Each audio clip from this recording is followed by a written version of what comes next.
Izbrala sva za ta pogovor neko tako backpackersko javni promet in tako naprej, tako okolje.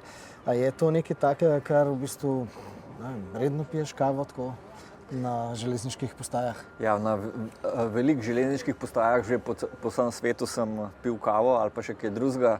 Namreč železniške postaje so ena taka križišča svetovna, kjer prideš od enega kraja do drugega kraja, kar je v bistvu tudi nekako moja rdeča nit mojih potovanj. Ja, ponovadi se ustaviš na železniški postaji tudi zato, da kaj uživaš, ne?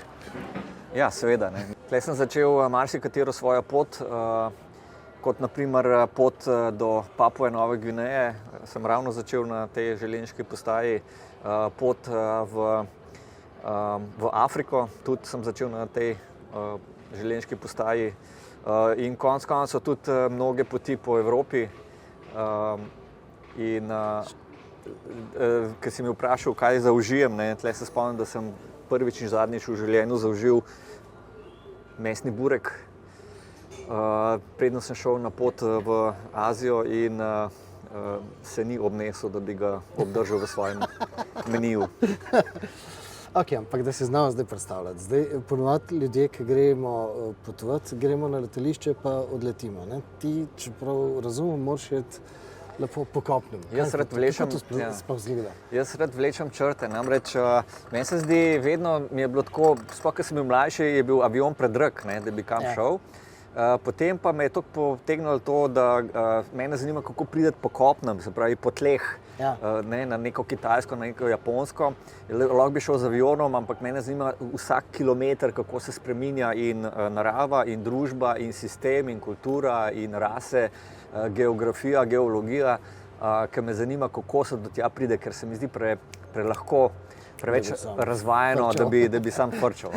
Seveda vedno pa pridem nazaj z avionom, to pa ja. To pa ja, ker je pač praktično. Ampak vseeno, zakaj ne gre z avtom? Ker drugi popotniki pač, ne vem, ali imaš bivalnik ali kakorkoli, ne? Ja, z avtom sploh rečemo čez kakšno Saharo ali pa čez kakšne velike transsibirske gozdove bi bil malo problem zaradi tega, ker če se ti avto pokvari, moraš biti tudi malo avtomehanika, jaz sem pa čist anti-tehnika. Aha, čist anti, ne bi znal svečke zamenjati, oziroma sploh ne vem, če so zdaj še svečke v avtomobilih. Ampak okej, drugače pa z avtomobili normalno voziš ves čas in tako, imaš kakšen odnos do avtomobilov ali kako? Pa zelo tak praktičen, neoseben, nisem glih ta materialni tip človeka, vedno sem vozil najcenejše in preproste avtomobile, ker nisem imel večjih potreb in tudi slabši avto te pripelje, kar se mene tiče, kamorkoli pač želiš. Pa je to rockerski stil življenja? Pa ni nujno, da je rockerski stil življenja, mogoče ne zaradi tega, ker v mojem avtu se ne pije in ne kadi, tako da mogoče to ni glih najbolj rockersko, ampak pustimo stereotipe, važno je praksa. En iranski avto je ena anekdota noter, ne, v knjigi. Kako je že tista firma? Pejkan. Ja. Kaj je to za ene zadeve? To so bili slavni iranski avtomobili še iz 60-ih, 70-ih let. Tako je. Praktično, licenca angleškega, ne, sem videl. To ne vem čistočno, ampak vem, da je zelo veliko požaril ta avto, benzina, ampak Iranci imajo svojo nafto, tako da to ni tak problem pri njih, ampak je bil tako, da so praktično vsi Iranci so imeli isti avto, tako kot v Rusiji včasih, pač tiste lade, so imeli Iranci te pejkane, vse večinoma bele, tako zelo univerzalen vozni park. Pa kaj to rentaš, pa voziš tudi, ali kako? Ne. Vedno je v bistvu v tujini, sploh v tretjem svetu, težko bi si privoščil, težko bi razmišljal o tem, da bi vozil svoj avto, ker ne vem, kako je za vozniški dovoljenje tudi, in nikoli ga ne vzamem s sabo, ker tudi fora je, da loviš javne prevoze in veliko več ljudi spoznaš, veliko več anekdot doživiš, kot pa da bi sam vozil. In kako to, kaj klepetaš, naprimer, kako v bistvu začneš pogovor? To je kar spontano, ali kako je s tem? Ja, odvisno od države do države, od kulture do kulture. Ne. V Iranu je bilo tako, da ker je Iran na slabem glasu, se turisti ne upajo tja hoditi. So pa zelo gostoljubni, kot slišim. So zelo gostoljubni, niso imeli stika z tujcem in kot tujc. Ne. Jaz sem bil takrat edini turist v celem Iranu in si bil totalna atrakcija, ker niso bili vajeni tujega človeka.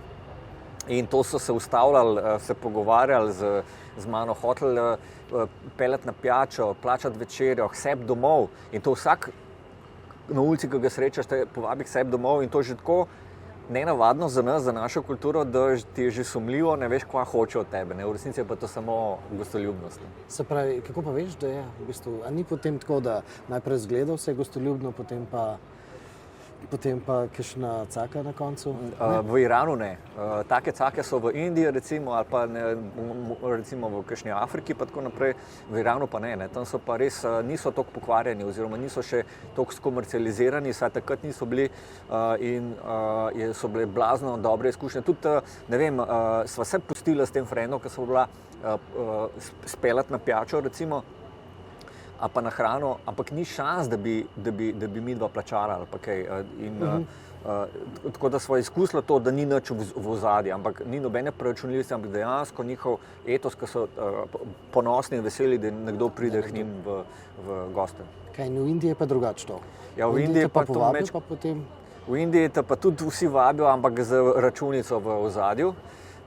Tam je pa ena sama hektika, boj za preživetje je zelo trd in te vlečejo za rokav na vsakem koraku.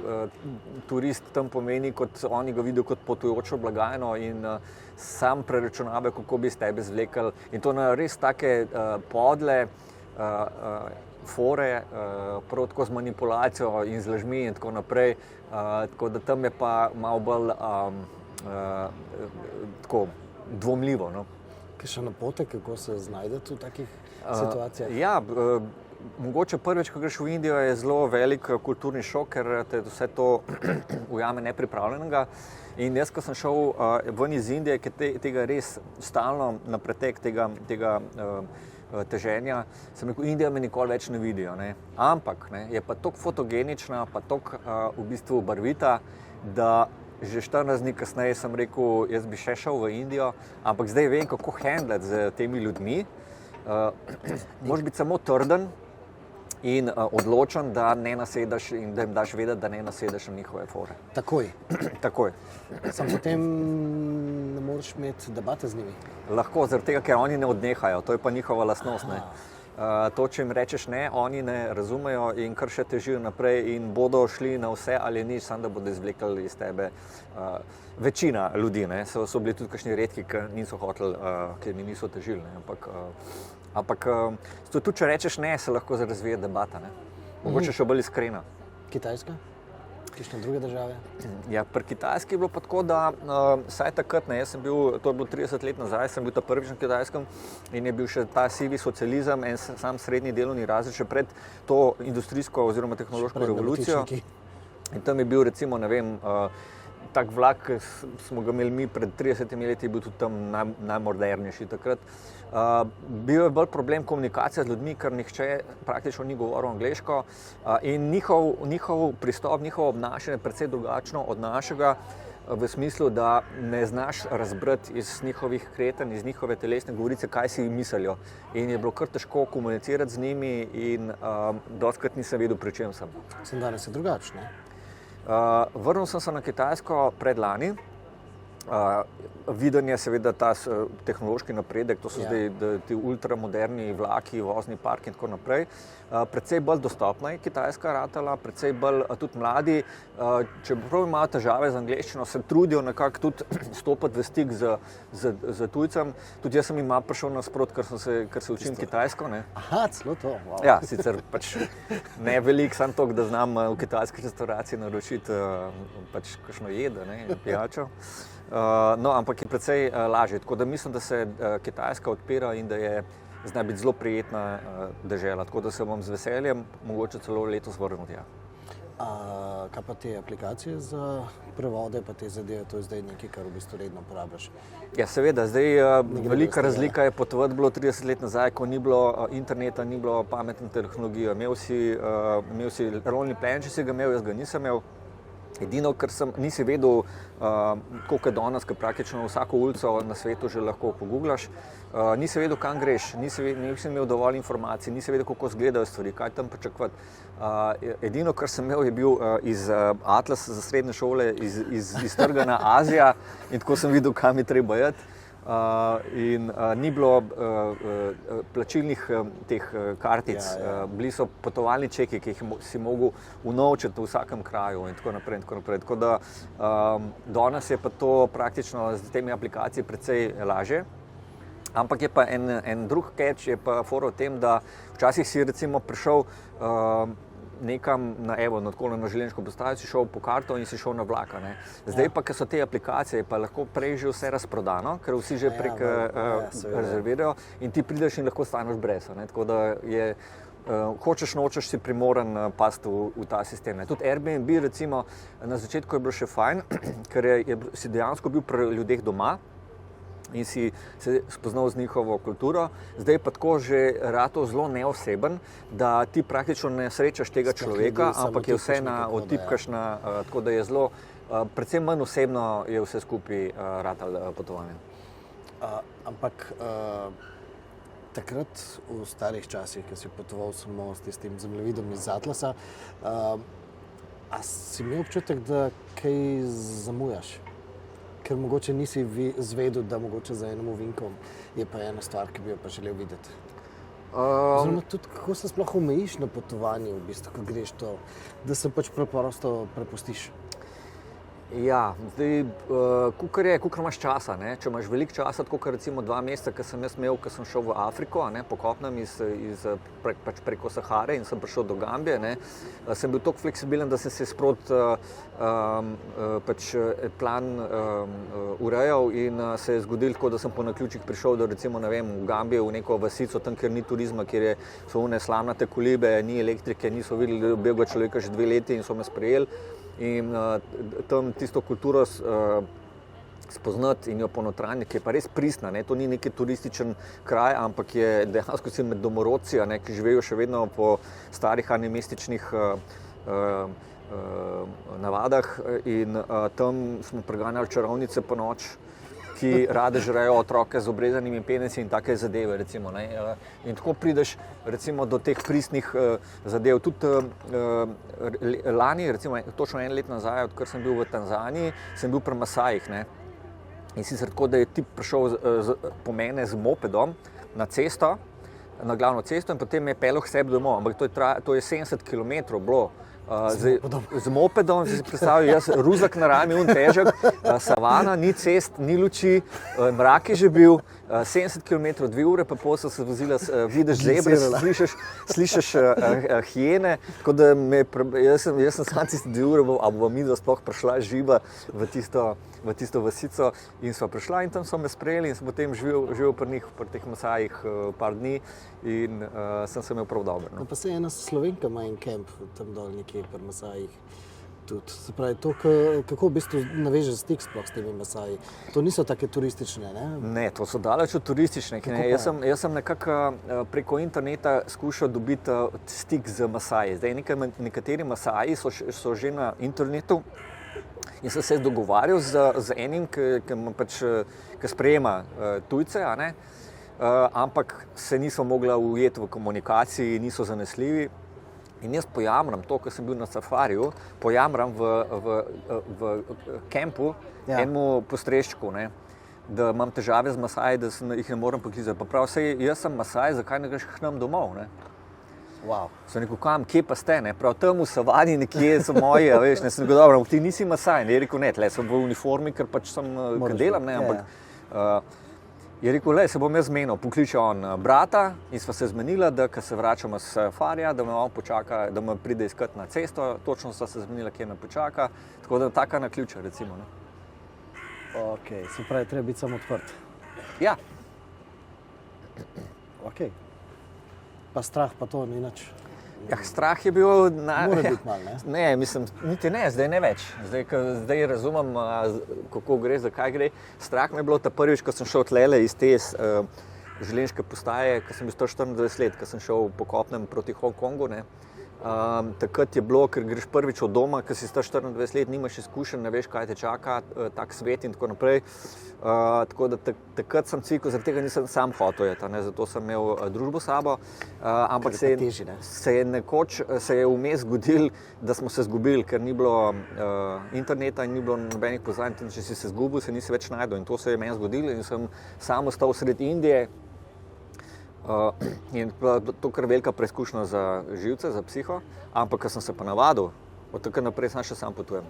Vseeno si pa nisem upal iti nekako za Južno Ameriko. Sem pa nekako odlašal, ker pravijo, da je nevarno, sploh Brazilija, sploh Rio de Janeiro, ampak jaz sem šel. Pa so rekli, ne, sej tam Copacabana, pa Ipanema je še v redu, ampak favele, tam je nevarno. Ampak jaz sem šel seveda v favelo, najdel sem domačina, ki me je peljal tja in čez dan, če si z domačinom, se ti nič ne more zgoditi, oziroma se ti načeloma nič ne zgodi. A resno? Ja, sicer vidiš tam otroke za šmajseri, ampak veš, da je bolj varno v faveli kot izven favele, ker veš, da imajo te narkomafija pod kontrolo cel red. Ampak se pravi, zemljevid, ta tvoj svetovni, kako to izgleda dejansko? Ena velika, slika v bistvu doma v stanovanju ali kako? Ne, na Google Earth imam vse poti, na katerih sem bil, na meter natančno imam vse označeno z rdečo. Tudi v bistvu z neko aplikacijo zdaj v bistvu spremljaš? Ne, jaz se pol spomnim, kje sem bil in pol si označam točno, kje sem bil, kje sem prenočil, kje je šla pot, kje gre avtobus pa to.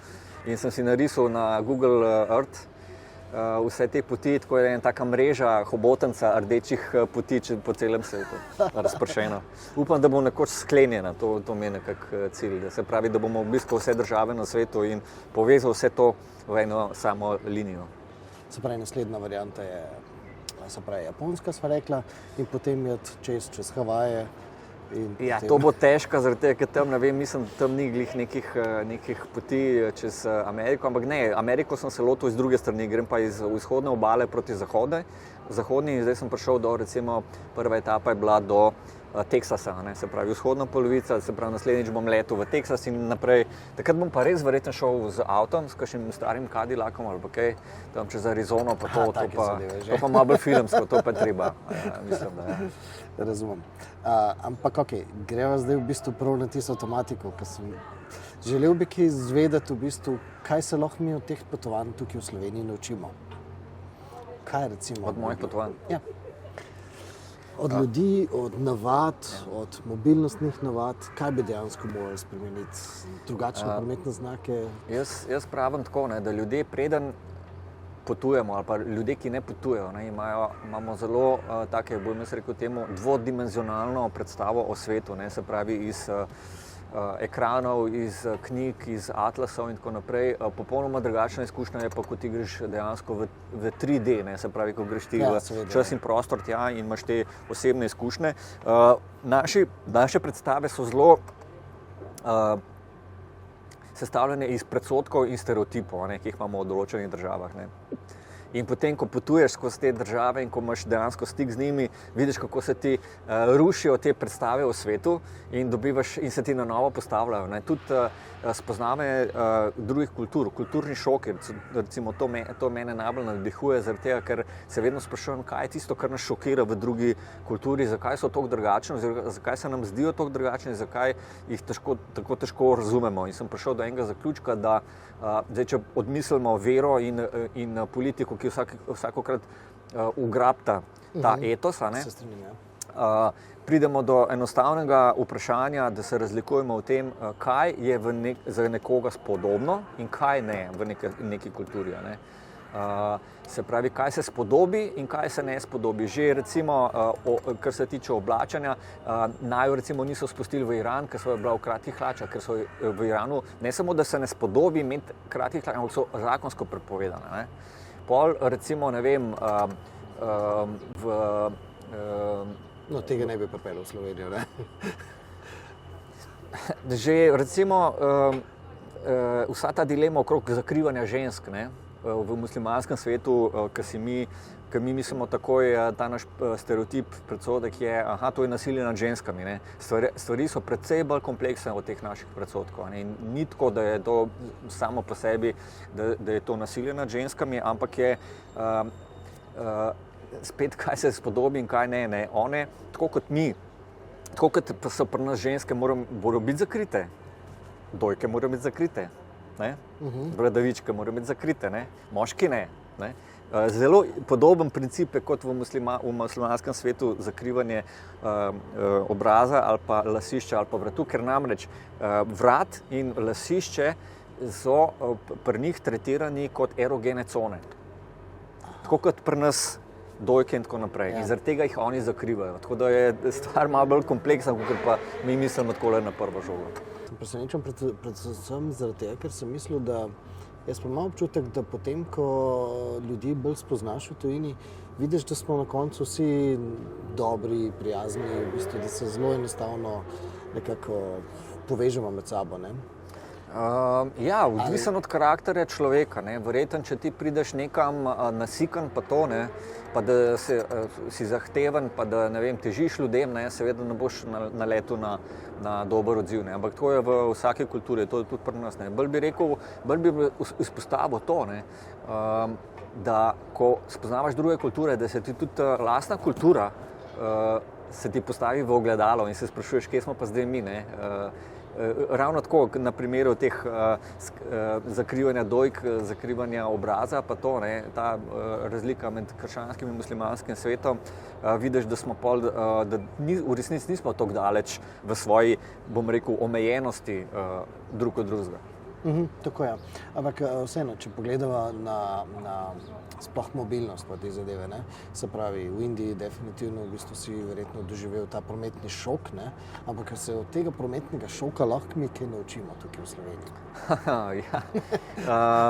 Mi se bolj težko naučimo zaradi tega, ker to je res doživeti promet v Aziji, sploh v Južni Aziji, recimo, to je tak kaos, da tam ti poznavanje prometnih pravil ne pomaga kaj veliko, zaradi tega, ker tam rdeča pa zelena luč na semaforju ne pomeni, da ima en prednost, en pa ne, ampak da ima en mogoče majčkeno več prednosti kot drugi. Problem pa je, ker se promet nikoli ne ustavi in tam ni prehodov za pešce, kako bo zdaj prišel čez cesto. Ne? In je to cel izziv. Ne? In pol nekako ugotoviš, da moraš ti izsiliti promet. Se pravi, ti stopiš na cesto in moraš iti počasi, gledati promet in jim dati nekako vedeti, da greš ti čez cesto in bodo oni ustavili. Noben te ne bo povozil, ne? A se ti bodo ognili, a pa bodo te prehiteli. Ne? Ampak ti moraš biti samo ustrajen, počasi, pa paziti, da se ti v koga ne zaletiš. Se pravi, eno stvar se lahko naučimo, komunikacijo v prometu. Se pravi, ja, pa tudi težko zaradi tega, ker tam recimo tudi oni ne uporabljajo vzvratnih ogledal, oni ne uporabljajo stranskih ogledal, oni ne uporabljajo žmigovcev, ne? Ampak tam je trobla glavna, ne? In s troblo oni med sabo se opozarjajo, da sem prisoten. Ko smo prišla v Teheran, ko smo se usedla v taksi in čez ta promet, mi smo rekli, midva ne bo prišla živa ven, ker to vsi trobijo, vsi izseljujo en drugega, so rekli, pa to so sami norci na cestah, vsi tako normalno, ne. Pa so ugotovili, da to je njihov normalen način sporazumevanja. Se pravi, da trobla ni agresija. Da to ni agresija, ni to hupanje iz živčnosti, pa to, ampak enostavno je to njihova komunikacija. Samo je pa naporno, ne? Naporno je pa to poslušati, ampak to se človek navadi, ker je nekaj časa. Rata šimuno, okej. Še kakšna taka stvar, mogoče, ne vem, na Japonskem, Amerika, Južna Amerika, Afrika? Ja, Južna Amerika je bila pa od Rio de Janeiro do Antarktike, ne? Cela po kopnem, ne? To je pa bolj, ne toliko obluden konc, ne, veliko praznih cest, ne, pa to. Veliko praznih, dolgih cest, sploh Patagonija, čez celo Argentino, pa to, recimo, ne, tudi Brazilija na nek način, ne, ampak so pa določeni ocvirki, kot so bili, recimo, Paragvaj, sem bil pri Indijancih, bil sem tam, ki je bil Mengele doma, ki se je skrival, slavni zločinec, bil sem v Urugvaju, bil sem na teh slapovih v Braziliji, pa čez celo Patagonijo z busom od Buenos Airesa praktično do ognjene zemlje, ne, potem pa na ladjo, pa na Antarktiko. In to je bila ena bolj razburljivih poti, zaradi tega, ker na Antarktiko se gre z ladjo čez Drakov preliv, tam, ki se Atlantik pa Pacifik mešata in to so najbolj razburkane vode in to je bilo 2 dni tja, pa 2 dni nazaj, je bilo to takole. In ne moš ne spati, ne hoditi, ne jesti, ne nič in to je tudi posebna izkušnja, kako preživeti 2 dni praktično v morski bolezni. Ne. In se lahko naučimo Južne Amerike z vidika mobilnosti? Kaj pa bi rekel? Zbranosti med vožnjo, kako ohraniti, biti buden, ki je toliko dolga? Brazilija ima zelo dobre avtobuse, ker ima spalnike in to pomeni spalnikov, da imaš ti dejansko poslo. In te nočne vožnje so zelo simple, medtem ko Argentina ima pa navadne avtobuse in jaz na navadnem avtobusu ne morem po noč spati. Mi je preveč neudobno, tako da to je bilo kar trpljenje. Od Buenos Airesa do ognjene zemlje sem rekel nikoli več te dolge vožnje. Imel sem že na takih veliko dolgih voženj, rečemo legendarni bus iz Istanbula v Teheran je trajal 50 ur. In to avtobus, ki bi mu rekli lahko iz Kot tam opeva filma. In že tam so bile dogodivščine in sem rekel 50 ur nikoli več na avtobusu. Wow. Če se vrnemo mogoče spet malo na te prometni kaos v Indiji recimo. A imamo mi tukaj v Evropi pri naših cestnih ureditvah kakšen način, a bi mi to morali v bistvu tja izvoziti? Naš urejen način, urejen način. Ja, ne vem, zdaj to bi mogli oni povedati. A bi to pasalo sploh v njihovo kulturo? Ja, pasal bi, zaradi tega, ker recimo Kitajska je že se razlikuje od vseh teh držav, da ima precej bolj urejen. Ja, samo pol Kitajci so zdaj prišli na vse avtomatizacijo, pa na aplikacije, pa vsi sam buljajo zaslone in tako naprej. To je res, ampak slej ko prej bodo tudi Južni Azijci. Pa se bo to teplo z njihovo kulturo? Ja, po mojem se bo teplo z kulturo, zaradi tega, ker oni so čisto drugače razmišljajo, oziroma so bolj, sploh rečemo dobro za Afriko, lahko rečem, tam je Afrika time rečejo, se pravi, afriški čas tam pomeni takoj, ko vprašaš, kdaj gre bus ali pa kdaj gre prevoz, rečejo takoj, to pomeni, da v roku naslednjih 6 ur. Aha. Tako da tam ni toliko ta natančnost, ni toliko bistvena, tudi to, da je nekdo užaljen in jezen, če mu nekdo vzame prednost, to ni noben problem. In kaj pa čakaš teh 6 ur tam in to? Ja, čakaš, recimo sploh tam grejo medkrajevni taksiji, so tako recimo te stari Peugeoti in to 9 ljudi gre noter. V 5-sedežni avto? Ja, 9 ljudi nabašijo noter. Še v gepek, pač 3 od spredje, 3 od zadaj in še 3 v gepeku. Ampak to, pazi, avto ne odpelje, dokler ni poln. Tako da zdaj pa ti ne veš, kdaj se bo napolnil, takrat, ko pride dosti ljudi. Zdaj pa to si odvisen od naključij in včasih lahko čakaš tudi ure in ure, preden se napolni, tako da ne moreš vedeti točno, kdaj boš ti kje. Pa ne samo avto, kombi medkrajevni ne odpelje, dokler se ne napolne. In to je, rečemo, 15 ljudi, čakaš lahko tudi več časa. Avtobus v Ugandi ne odpelje, dokler se ne napolne, 60 ljudi. In to lahko čakaš tudi več dni. In pa si tam stisnen, ker oni nabijajo ljudi noter, kolikor gre, in si stisnen in stisnen s svojim ruzakom, pa te še kdo pobruha in tako naprej in tako naprej.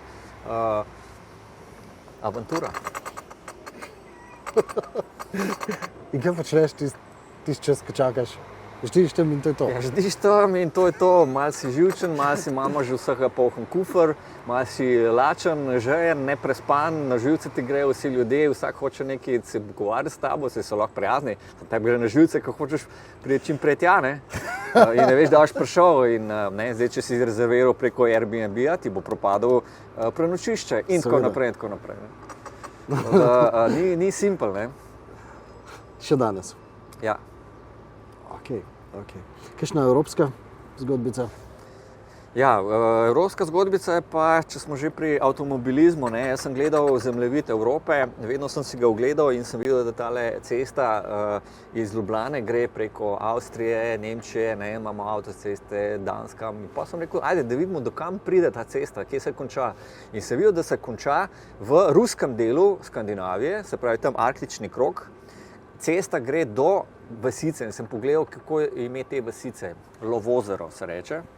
In jaz sem rekel, jaz moram priti do tja. In sem šel po kopnem do tja, do tega konca ceste, ker sem hotel videti, kako izgleda tam, kjer se evropska cesta konča. In sem prišel tam v ruski tundri, tam na rob tundre. Nič, ampak mene je zanimalo, kako se do tja pride in take cilje si postavljam. Obskurne. Ja. Kakšno čez javni promet? Tja gor si šel do Rusije, si šel spet z avtobusi, vlaki in tako naprej. Tako. Ves čas je to tvoj tip potovanja? Ves čas je moj, ampak jaz to off the record, jaz to flikam po delih. Jaz sem najprej šel recimo z avionom do Štokholma, pa sem šel čez celo Finsko, pa vse gor. Pa sem šel pa, zdaj pred parimi leti sem šel pa prav iz Nemčije, iz Dortmunda do Švedske, ne, tako da sem to sestavil. Ne. Pa gremo naprej. Kakšen napotek v bistvu, ali pa kakšne izkušnje iz tega javnega prometa, ker slišim tudi v Evropi ne funkcionira tako, kot je treba, ne?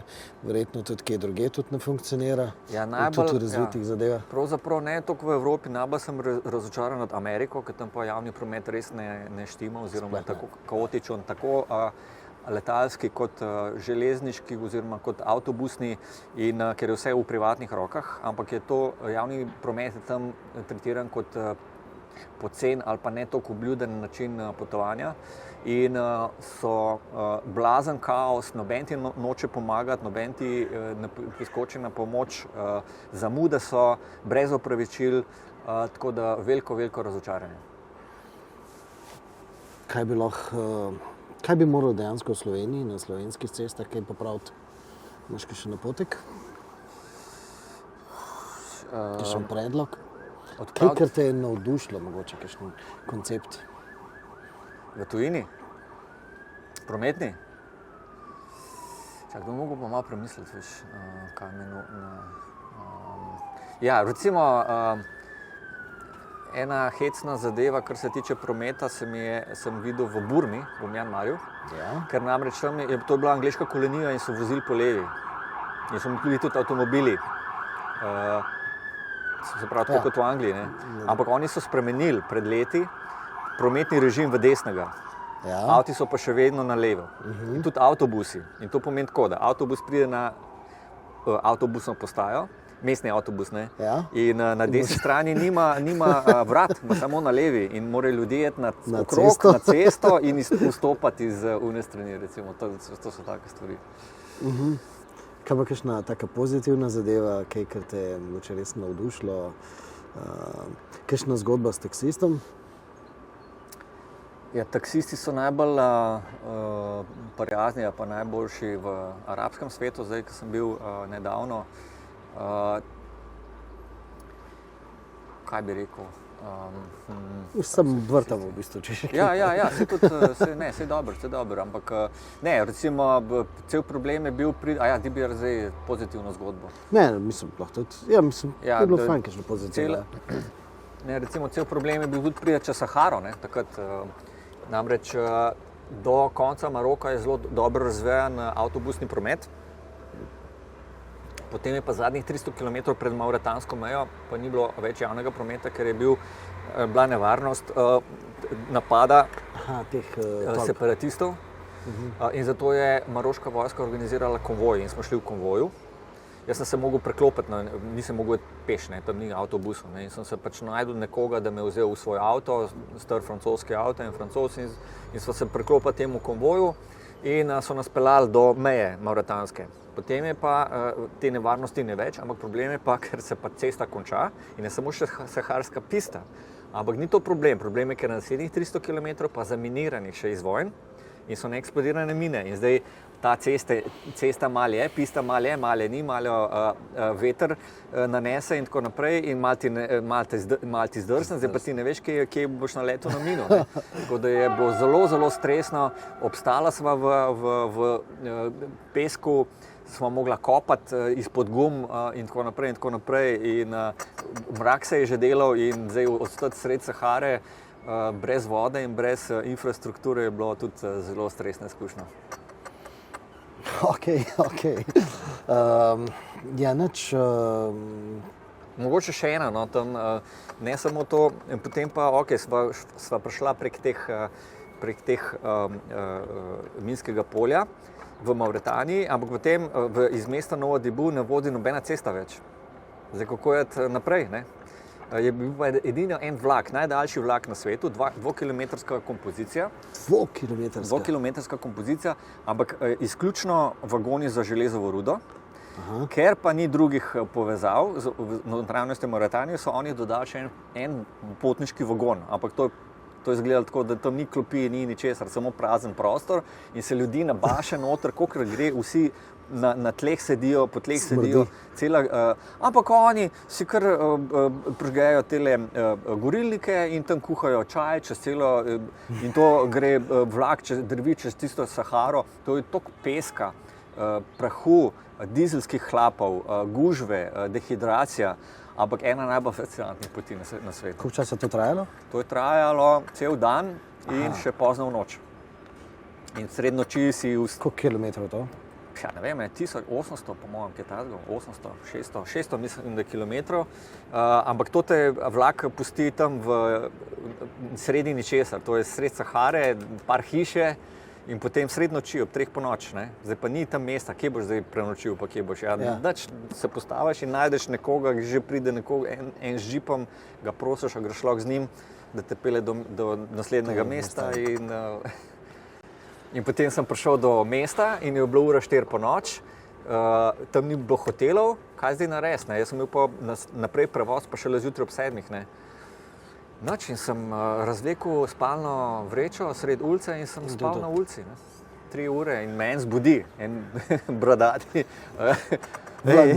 Jaz gledam, kva mi bo zdaj, a veš, tam neki bradati rabec, ne. Pa ne boš le spal 5 men, boš lepo posli doma, ne. Jaz sem rekel, ne, je že v redu, saj imam čez 2 ure, imam bus naprej, oziroma kombi naprej.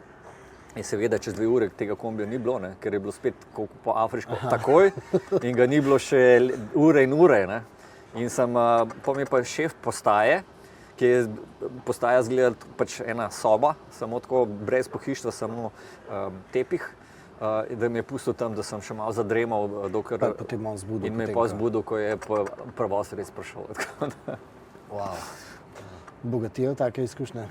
Ja, bogatijo, ne, sicer tam, ker je tako neudobno, pa ker se ne prespan, ker imaš vsega poln kufer, bi najraje se prestavil domov in si rečeš, kaj mi je tega treba, zakaj nisem doma v svoji posli, bi se zdaj zbudil in bi bilo vse v redu, ampak pa, ker prideš domov, je pa to neprecenljiva izkušnja. Kako to dokumentiraš? Snemaš, fotografiraš? Fotografiram, ja. Iščem motive, ampak tako izogibam se, rečemo, da bi fotografiral te turistične znamenitosti, ne. Jaz seveda obiščem te velike znamenitosti, kot so Angkor Wat, Taj Mahal pa to, ampak namesto, da bi ga slikal frontalno, iščem nek motiv za neko zgodbo, se pravi, da imaš ti neka domačina v ospredju in da je to v ozadju in imaš takoj neko relacijo, tako zgodbo, ki že nekaj daš življenje noter v tiste kamne, ne? Tako da, in to vsako stvar poslikaš, ali kako s tem? Vsako stvar, jaz bi, če bi se dal, bi slikal skozi, bi imel prav ta bodycam, bi imel pa slikal skozi vse, ker najboljše fotografije so one, ki so iz naključij sestavljene, ne pa one, ki pozirajo ljudi. Ja, seveda. Se tako zapomniš tudi lažje? Ja, seveda, ne, ampak tudi zapomnim si tako, da si zapisujem, vsak dan si sprot zapisujem anekdote oziroma dogodivščine, pa nastane taka knjiga. Samo knjiga ali pričakujemo tudi kaj tako v digitalni obliki pa to? Ali živo pa ne gre, da bi take zadeve spremljali na poti? Ne, to pa ne, to pa nisem. To sem pa še konzervativen, to sem pa še v unem starem analognem svetu, da to ne rajš sam potujem potem. Javljam se recimo, zdaj, ko grem na potovanje, se javljam Bigfoot mami in Bigfoot mama potem recimo objavi par fotografij, da pove, da sem spet na poti in to baje, da so to pol rekordni te ogledi ali všečki ali lajki, ne.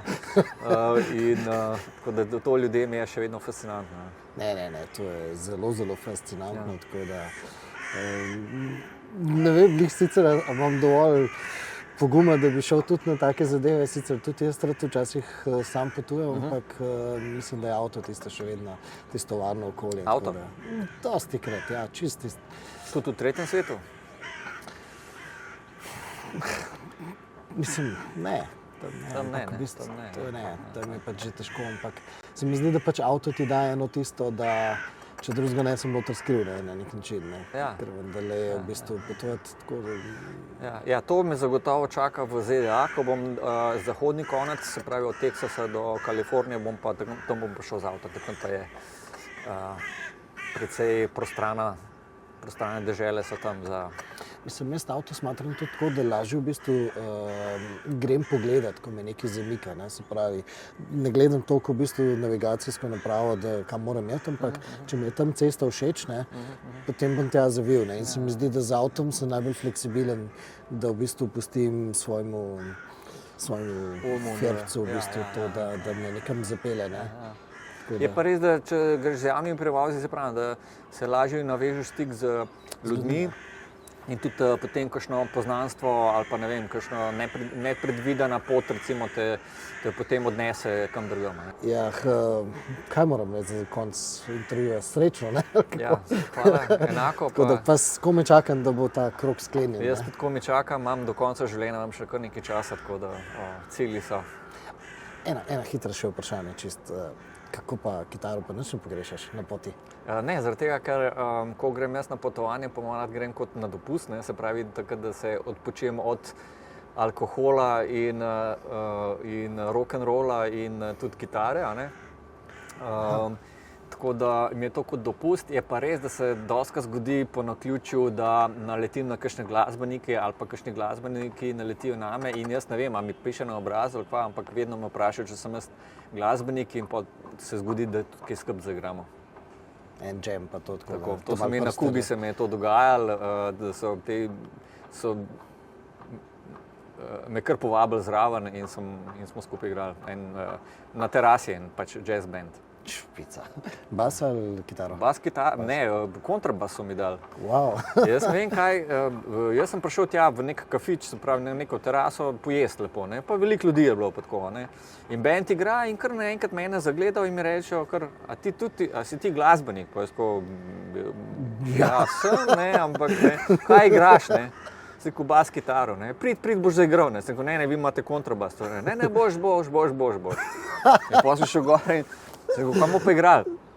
Oje, komo va. Sem rekel, dobro, to poznam, ne, skje pa gre to iz A pa D, ok, gremo A pa D, to približno sem še znal kontrabas, ne, in smo zaigrali tam na terasi, sred Kube, oje, komo va.